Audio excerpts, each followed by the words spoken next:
Talk some boxing. I'm live, live, live.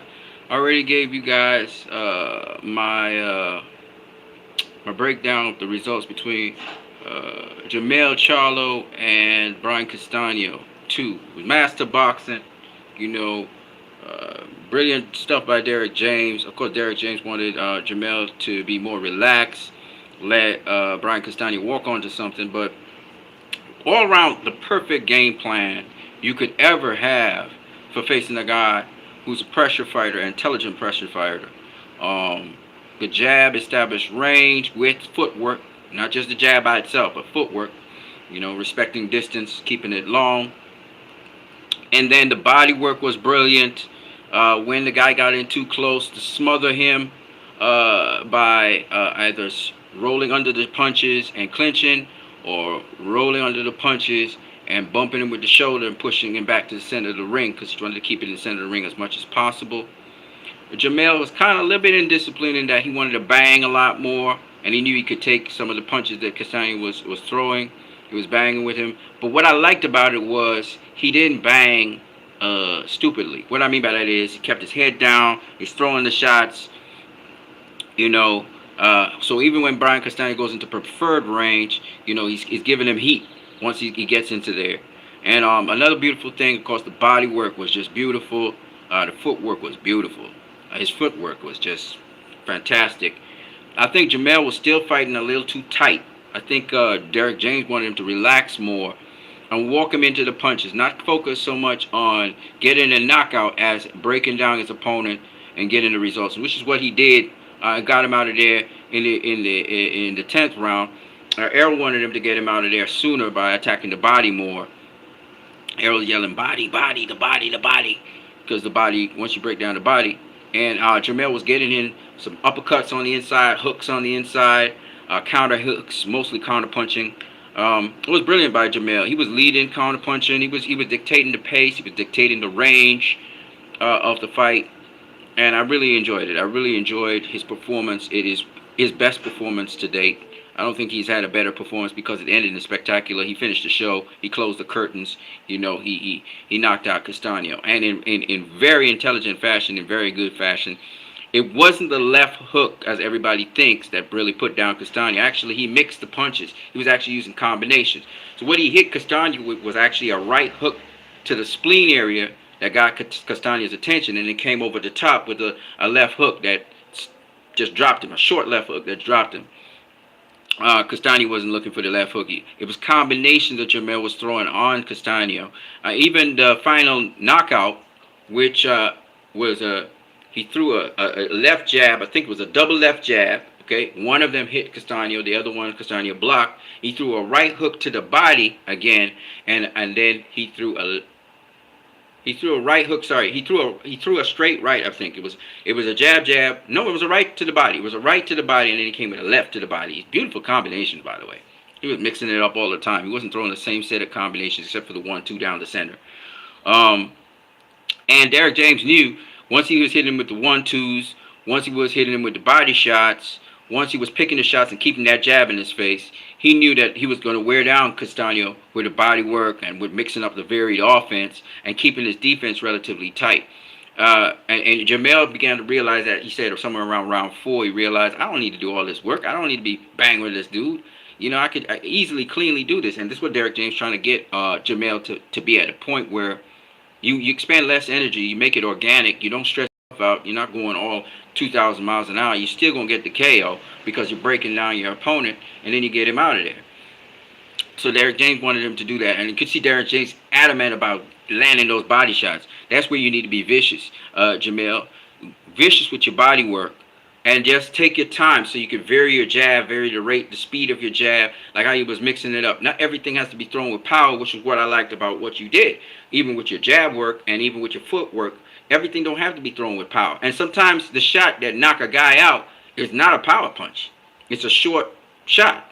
It's a short, quick shot, and that he didn't see. And obviously Castano didn't see that shot, the left hook up top. He was focused on his body, and then boom, there came the left hook. Nice short left hook. And then that left hook to the body was a money punch that Jamel worked himself into, and it was just brilliant. I mean, double jab, It was a double jab, right. I think it was a right hook to the body, or maybe not a right hook to the body. Maybe it was a straight right to the body. I can't remember. And then left hook up top. But he had got him in trouble, and then not left hook, sorry, left hook to the body, and that combination, a right hook to the head and a left hook to the body, I think it was, or right to the head. I can't remember, right cross. I can't remember what it was. But the point is, it was a combinational ended in the left hook, and Castano never saw that coming. Fantastic performance.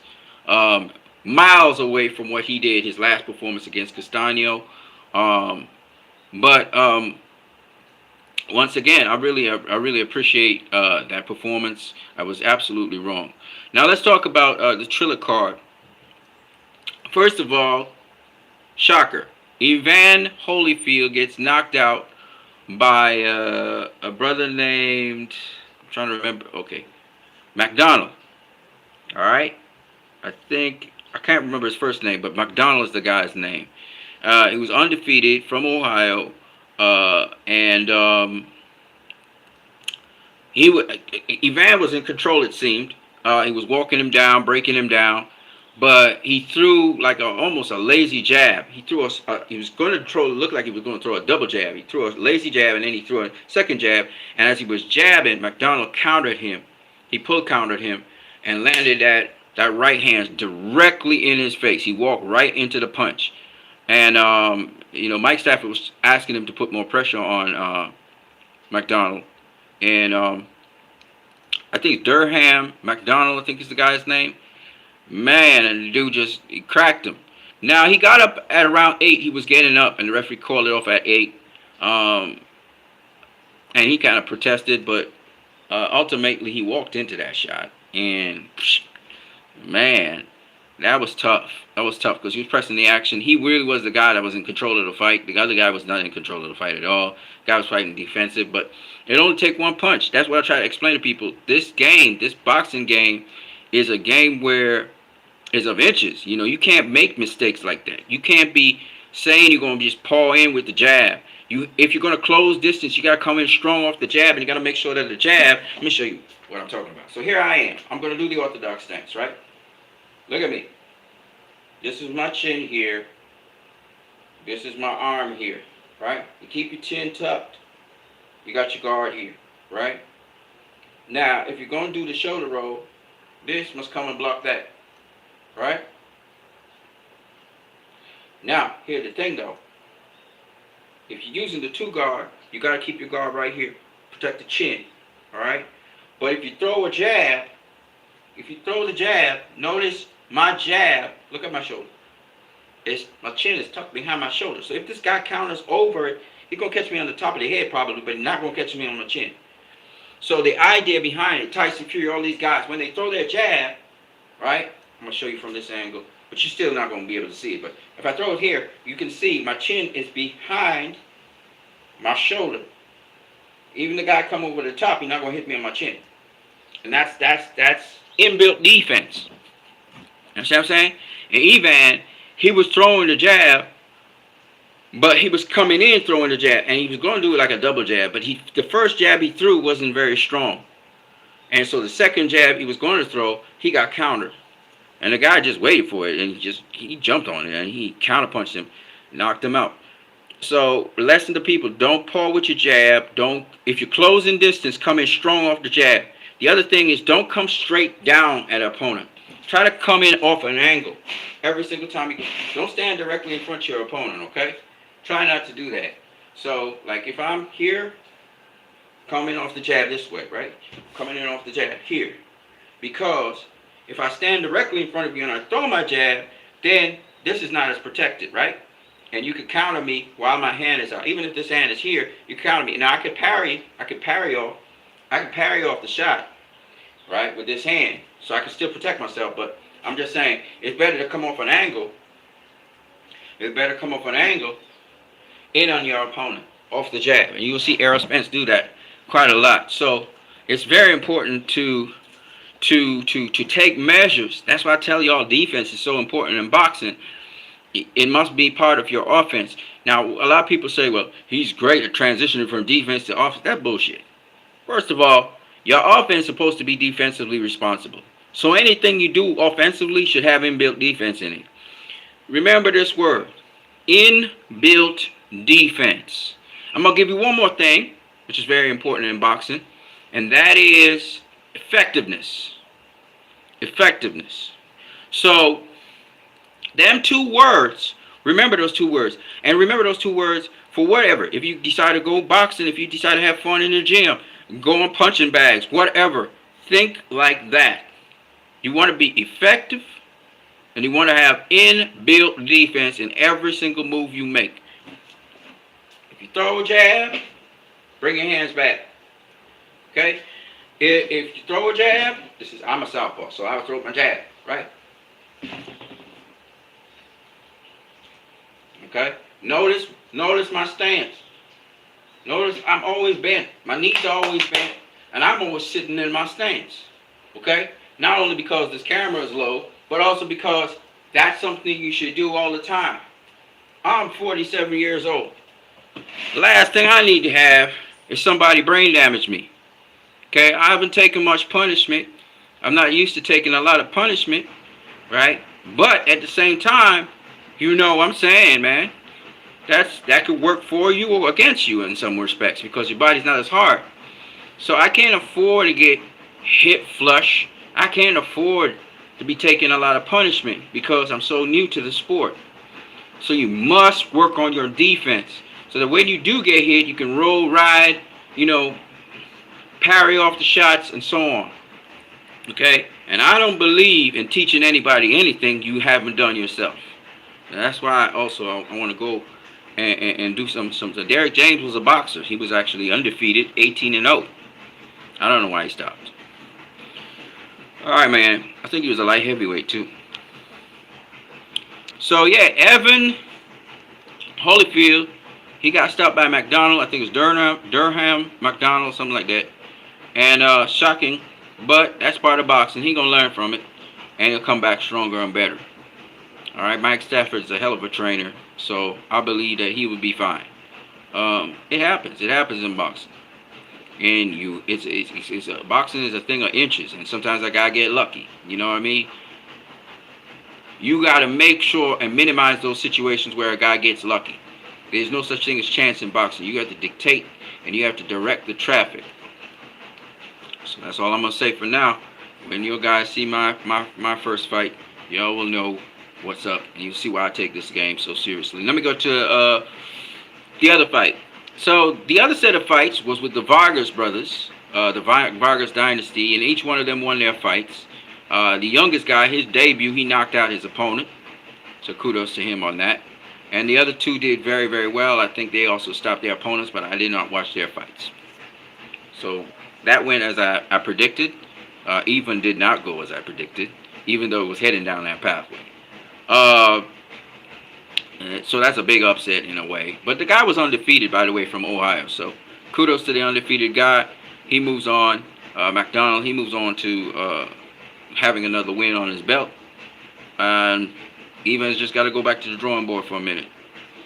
Now let's talk about the main events. The main event was Sergey Kovalev versus Travail Poulet. This fight actually went the distance. I thought that Sergey Kovalev would knock him out, but he boxed him. He boxed him beautifully, by the way. Totally outboxed him, outplayed him. And same thing for Poulet. Poulet outboxed his opponent, outplayed his opponent.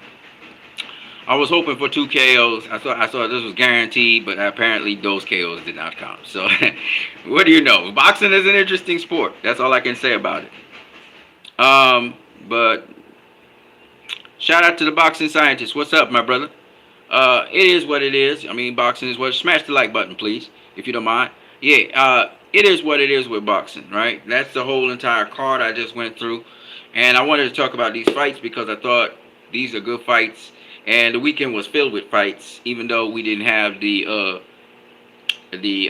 wanted to see my boy Badu Jack in action, and I also wanted to see Pursoon. I wanted to see Pursoon in action, but apparently we didn't get to see those 2 fights because, of course, unforeseen circumstances. This is how life is. That's why you don't look beyond the fight that's in front of you and the person who's in front of you, your opponent.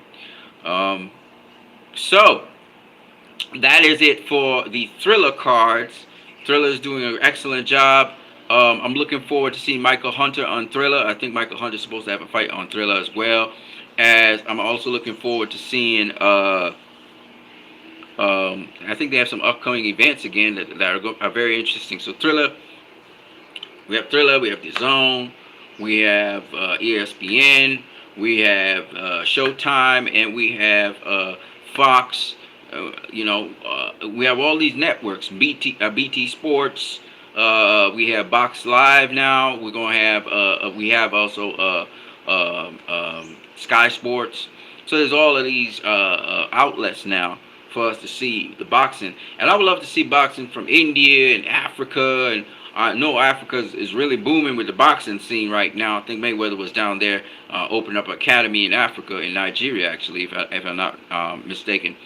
I don't trust Eddie Hearns and DAZN. I love DAZN. I love DAZN. DAZN has given us some great fights. They gave us Katie Taylor versus Amanda Serrano. We had Canelo Alvarez versus Dimitri Bivol.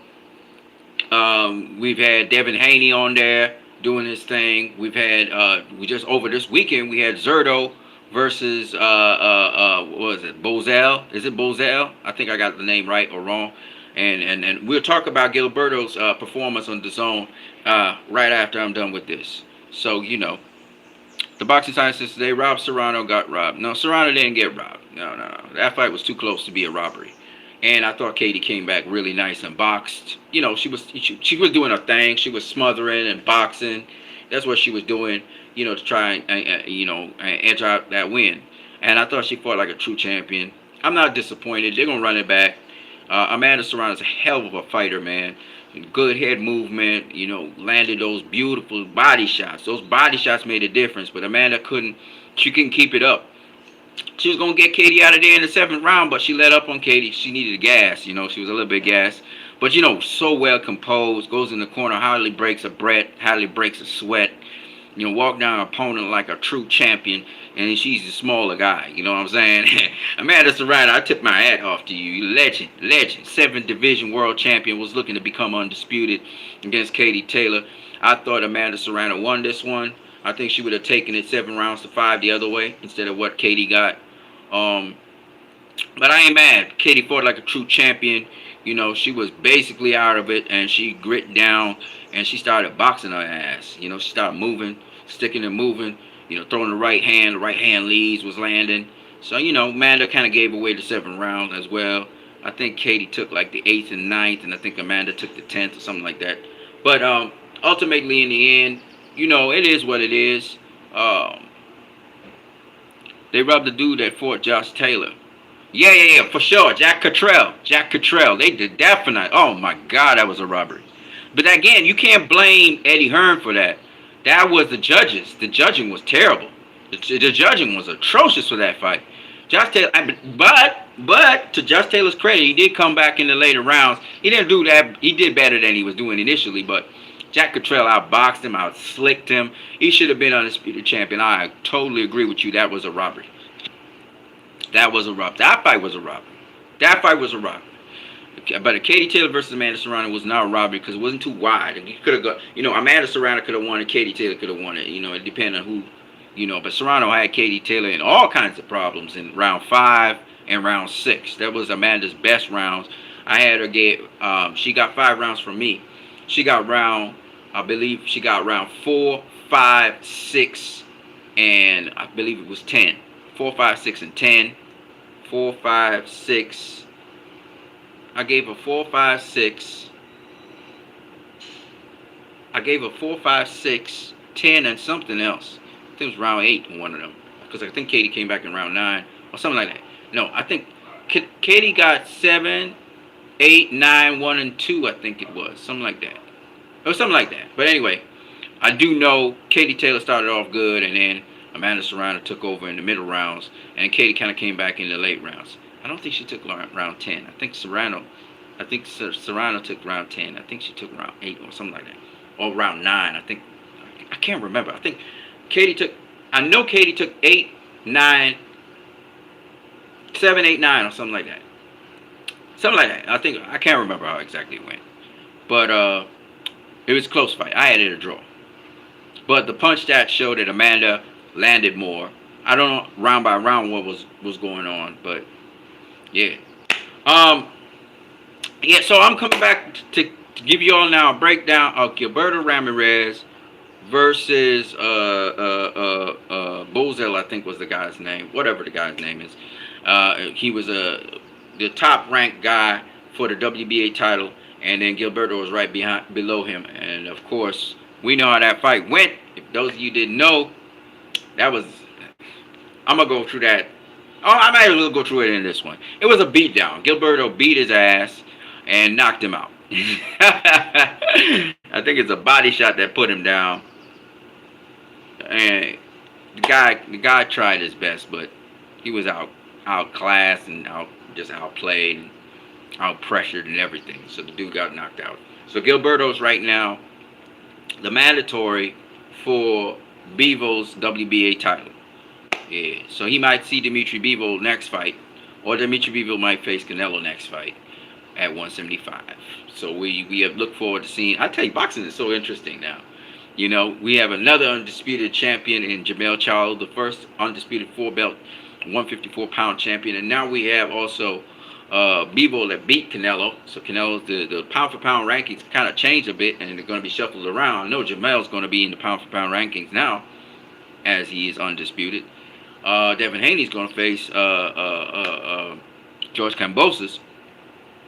I believe he's next in June, right? June the 4th or something like that.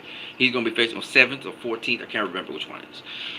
He's gonna be facing him. But this coming weekend here, we're gonna have another set of fights coming up.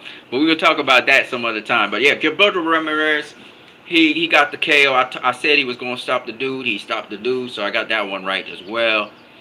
And Kubrat Pulev, he outboxed his opponent as well. So I didn't get the KOs for Kubrat Pulev and for Kovalev, but I did get them winning. I didn't get the Charlo fight right. I thought Castano was going to counter his jab, but I forgot. I didn't realize that Jermell, if he uses footwork to respect distance and just keep that range and box it. He didn't keep the fight in the center of the ring, but he didn't stay on the ropes particularly, right? Castano didn't get those moments to be on the ropes. And he was outboxing Castano. He really was outboxing him. So I didn't expect that. And so I'm very happy that Jermell performed. This is the Jermell I know from before he went with Derek James. And then he kind of got happy with power, and he was missing a lot of shots, and he wasn't boxing that well. You know, he get kind of lucky with certain fights and come through with his power. This was no luck. This dude boxed his ass off. He boxed off Castano's ass. Yeah, he got him out of there, but he did it smart. He broke him down, and then he caught him eventually with a shot that got him, dropped him. You know, and he wasn't counting on that shot to drop him. You know what I mean? And then he finished him. He was very good at finishing. And I thought he still, you know, Derek James thinks he has a long ways to go still in terms of composure and keeping his calm and stuff. But the dude is, and he was cracking harder for sure. He was sharper, quicker, and I think he was cracking harder. But even if he was sharper and quicker, I think Castano's pressure was still the same, more or less. It's just that in this case, Castano said it himself. He said he outboxed me. You know, he was boxing off the back foot. I thought that he boxed so beautifully, man. The dude's footwork is crazy. He even banged a little bit with Castano. He banged with him a little bit, took some of his punches. That was unnecessary. He realized it was unnecessary. He didn't need to bang with this dude. He could have just picked him apart and stopped. You know what I mean? And he picked him apart, man. He picked him apart. I'm very impressed with Jermell's performance. This is probably the best performance I've ever seen from him. I know he was very pretty before, and he's come back to being pretty. I know he's tough. I know you can take a punch, Jermell. I know you kind of a little bit crazy in your head, how you so zoned in on things, but banging out it ain't make no sense. It ain't make no sense banging out. I know your condition is great, but why are you wasting your time banging out with this dude when you could just pick him apart and then knock him out? You know, not necessary. We know you got a chin and all that. So, you know, Jermell performance was very, very good. I really rate this performance very highly. Eddie Hearns is Katie Taylor's promoter. Jack Paul is Serrano's promoter. Jake Paul is Eddie Hearn took advantage of Jake Paul's inexperience. Both promoters were supposed to pick out the judges for the fight. Jamel is high strung out of the ring, but Jamel showed composure inside the ring. No, he was just very passionate outside the ring, but his brother said it. He need to not look for the knockout, just do what he do. And Derek James also,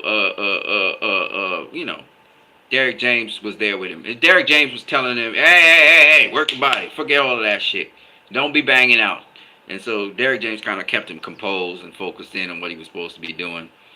Because Jamel only want to bang out. That's all this motherfucker want to do is just bang. and thank God for Derek James. And then Errol Spence kept on saying, the body. He was just yelling, he telling him to land those body shots and lay the foundation. So, he and Coach Derek James was like, no. Jamel was trying to go in on ESPN, and Derek James was like, no.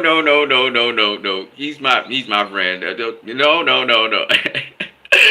Oh, Jamel is a trip. Those Charlo brothers are something, man. But boxing wouldn't be fun. Boxing wouldn't be fun without these characters. You know what I'm saying? It wouldn't be fun without these characters. And Jamel is just crazy. He a nice guy, though. He a nice guy. He gave credit to Jesus Christ, too. Jamel is high strung. The thing with Jamel is a guy who he always active. So he's riding or doing this or doing that or doing the other. And Jamel, he a little crazy. I saw Jamel pick up a semi-automatic weapon in his house.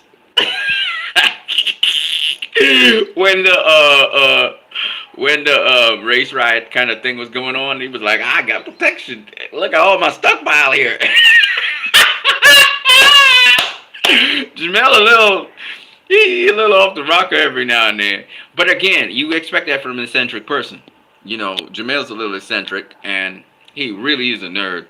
That boy is a nerd. I can tell you, he's really nerdy. When it comes to boxing, whatever he's into, he's really into it.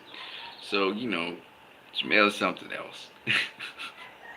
He was saying, man, I box beautifully. If I have to go on the back foot, if I need to go on the front foot,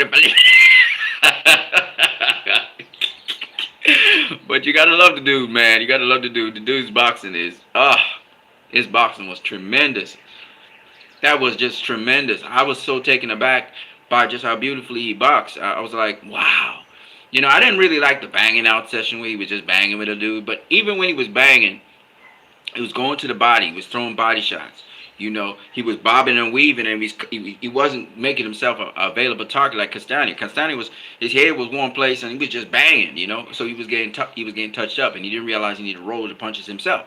I mean, he was dipping and stuff too. Don't get me wrong, but I'm just saying he wasn't rolling like Jamel was. Jamel was literally rolling off the shots and rolling in, rolling out, coming close, coming far, that kind of thing. Dipping in, dipping out. It was beautiful stuff. I really appreciate it. Oh, almost forgot about Jerome Ennis. Jerome Ennis, I said this fight would go, and he would stop him late, like around the 8th to the 10th round. This fight didn't even go more than 2 rounds. Jerome Ennis caught the dude. The dude was dipping. The dude didn't realize he opened up to Jerome. So he was here. Jerome Ennis had thrown, I believe it was a straight left hand, right? He was in the orthodox stance. And he lined up to throw the right hand, and dude dipped to the side. And as he was dipping to the side, his whole face was available. His whole side of his head was available because he dipped to the side, but he didn't dip facing Jamel. He didn't look to dip to face Jamel so he could see. So, not Jamel, Jerome. So Jerome just hit him behind the ear, and that was that. And Clayton, what's his that dude can box. That Canadian dude can box. I thought he beat Sergio Lipinets. I thought he beat Sergio Lipinets. Box, he could jab and everything, but fatal mistake, and he just opened up, and Jerome saw the opening and he just went for it and knocked him out. He didn't recover from that shot. Who wins between Bud and Spence? I really don't know, man. Derek James is such a great trainer. I really don't know. And McIntyre is a great trainer too. Um, I gave Bud the edge because of flexibility. I really don't know who's going to win that fight. I just want to see it. I give Bud the edge because I think Bud's more plastic than Errol. But like I said before, Errol's a wild card. Errol can do it everything. He could box, he could bang, he can go to the body and all that stuff. So I don't know. I really don't know. It's two southpaws of that. And I'm a southpaw myself. That's a good ass fight though. That's what I can tell you. Ennis would lose fighting Bud or Spence. I don't know. Ennis is just tremendous, and we haven't seen the best of him yet. And we've seen him take a punch, and he's strong and everything. His father would tell him, tighten up that defense. But Jerome Ennis is very good, man. Very, very good. I'm looking forward to seeing more. Ennis is 5'11". He's taller than Bud. He's taller than Spence. He's a bigger dude than them as well. He's a much bigger dude. So I don't know. I think he has a 74-inch reach or 73-inch reach. I think Errol has a 72-inch reach. I think he's 5'9". I think Terrence Crawford's 5'9", with a 74-inch reach. I would love to see it. He's in line actually now as a mandatory, IBF mandatory for Errol Spence IBF title. So once there's no unification in the way, he gonna get a shot at Errol. So after I believe the undisputed fight, which will take place this year, I think he'll be taking on Errol Spence or Terrence Crawford, whoever wins.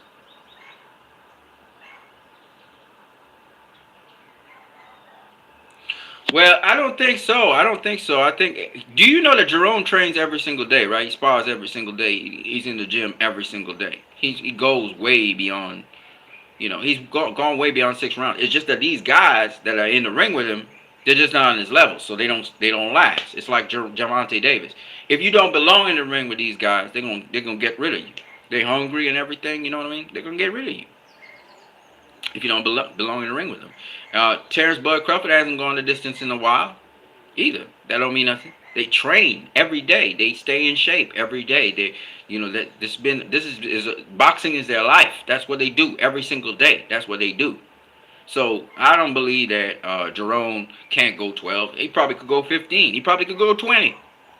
Jerome be sparring every day, teaching and sparring. He teaches younger boxers boxing, and he spars every day. This dude teach and spar like Terrence Crawford. All right, so this is not, and Jerome been doing it since he's 5. He been doing it since he's 5. Terrence been doing it since he was in his teens, but he started off, in a fighting family. Y'all gotta understand, man. These dudes are not normal dudes. They not normal. Jerome didn't just start switch hitting. It was natural for him to switch hit. But remember, all his brothers boxed. His father boxed. He saw all of them box. And that's the benefit of coming from a fighting family. Canelo Alvarez came from a fighting family. Everybody boxed in his family. Floyd came from a fighting family. Jerome Ennis come from a fighting family. Boots. Terrence Crawford comes from a fighting family. You got to understand that. I don't know too much about Errol Spence and his background, but I'm just saying, right? And the more you see, the more more you see around you is the more. That's why Canelo probably come out the best out of the Alvarezes. But that's a whole fighting family. Ramon, all these guys, Canelo just come out the best of them because he got to see everything and he got to, to go with the sport. You know what I'm saying? So if Canelo can get his footwork together, see like how Jamel have footwork right there, how Bivol has footwork like that, how Devin Haney have footwork like that, Shakur have footwork like that, if he can get his footwork together, I think he would be phenomenal. Even Tank got good footwork, you know what I'm saying? Tank got good footwork, good cardio. Tank working on his game. You got to be the same way, Canelo. Otherwise, you're gonna get beat. You're gonna keep on getting beat. I said foot cardio, foot conditioning is what's keeping back Canelo. And you can't sit on your laurels. You got to work on that shit. Right? Because you saw how easily Jerome was able to outbox certain dudes. And Devin Haney, y'all going to see how Devin Haney going to school this boy, George Kambosos, because of the jab and the footwork. Kambosos ain't gonna be able to do shit. But kudos to Kambosos. I'm gonna love him and everything. But you know, Devin's the dude. Oh, we got another fight coming up this weekend. That's a sleeper. I ain't even talk about that fight. I'm gonna talk about that fight. I'm gonna sign out on this one, and we're gonna come back to that one. It show every fighter with fast knockouts getting exposed when going long runs with top tier fighters. I disagree. Jerome's a different cat, and you will see. Anyway, I'm gonna catch you guys later. I am what you need. I'm coming back around with another video, so stay tuned for that.